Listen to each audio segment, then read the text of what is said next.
بسم الله الرحمن الرحيم وبه نستعين الصلاة والسلام على سيدنا محمد صلى الله عليه وسلم magacayga waxaa la yiraahdaa Cabdirasaaq Xuseen Geedi waxaa bardhow lii doortay ururkii weynaa ee loo oran jiray Sosco gudoomiyihiisa waxaan aad iyo aad maaragtay ugu hambalyeeynayaa xulka iyo garaadka qurxoon ay ka soo baxay gudiyadii iyo ragga odayaasha ahaa ee maamuli jiray Sosco muddada dheer inay maaragtay yiraahdaan yaa hogaamin kara maxaa la yiraahdaa ururkan weyn oo maanta tacaqabada ka saari kara waxaana iska sunnatul hayaa qofka markuu soo doonto inuu asal meel madax ka noqdo ilaahay waa ku dhibaa balse markii dadkiisa u doortaan oo arkaan inuu maaragtay hal adeeg leeyahay ama shaqada uu ka bixi karo ilaahay waa u fududeeyaa marka waxaan leeyahay waan idin hambalyeeynayaa marka hore dhammaan odayaasha iyo dhalinyarada ku bahoobay Sosco haddaba waxaan rabaa inaan halkan ka iraahdo ama aan dadka wax yar tuso Sosco waa maxay Sosco waxa weeyaan waa urur Soomaaliyeed oo ku howlan dhammaan arrimaha sportiga Soomaaliyeed arrimaha sportiga Soomaaliyeed markaan leeyahay waxay tahay waxa weeye waa dhammaan hay'adaha kala guduwan oo dhan waxaana ku midaysan oo hawsha soo wada rag tiro badan oo caana oo aad ka taqaanaan maxaa la yiraahdaa dhammaan ciyaartooyda adduunka iyo Soomaalida inteeda danaysa sportiga ay yaqaanin sida Cabdidheere Saciid Qorsheel ninka la yiraahdo Kamanda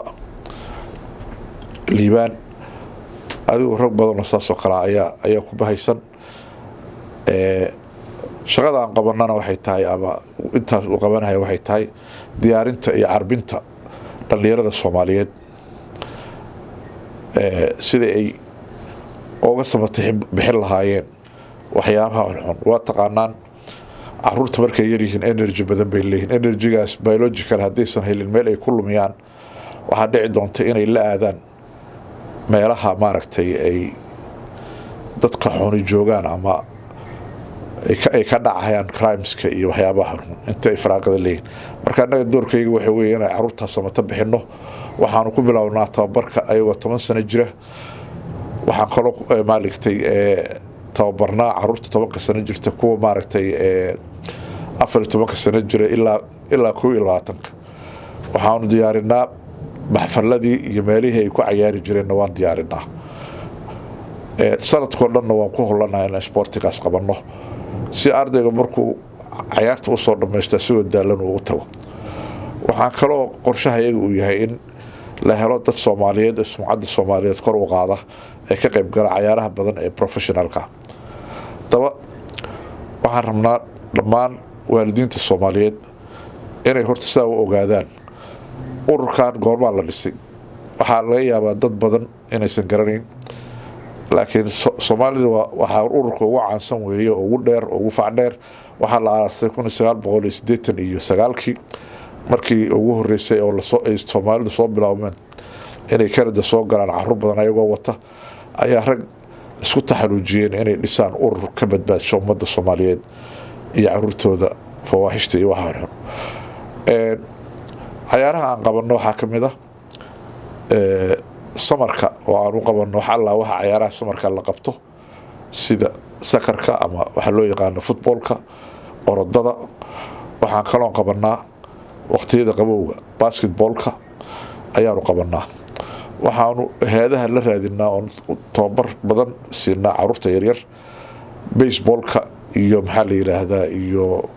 haddana waxaan ku tali jirnaa inaan u gudubno maadaama uu qaali yahay inaanu ciyaalka ku tababarno ice hockey haddaba waxaan rabaa inaan hambalyadaas kadib aan u sheego ururkan inuu wada shaqeyn la leeyahay dhammaan hay'ado badan oo Soomaaliyeed oo daafaha caalamka sida iyadoo kale ka howlgala badbaadada carruurta Soomaaliyeed oo magaalo kasta leh ama dal kasta leh oo ay ka mid tahay urur weynaha zuki la yiraahdo ee Sweden aanu mataanaysanahay kaasi toosan u mataanaysanahay waxa la wixii sportigaana waa la shaqeynaa gudaha iyo dibadba waxaan maaragtay idin hambalyeynaa sanadkan inaan ciyaaraha kordhin doono oo ku soo darnay ciyaaro badan oo farxad leh iyo madadaalo tiro badan. Assalaamu calaykum waraxmatullahi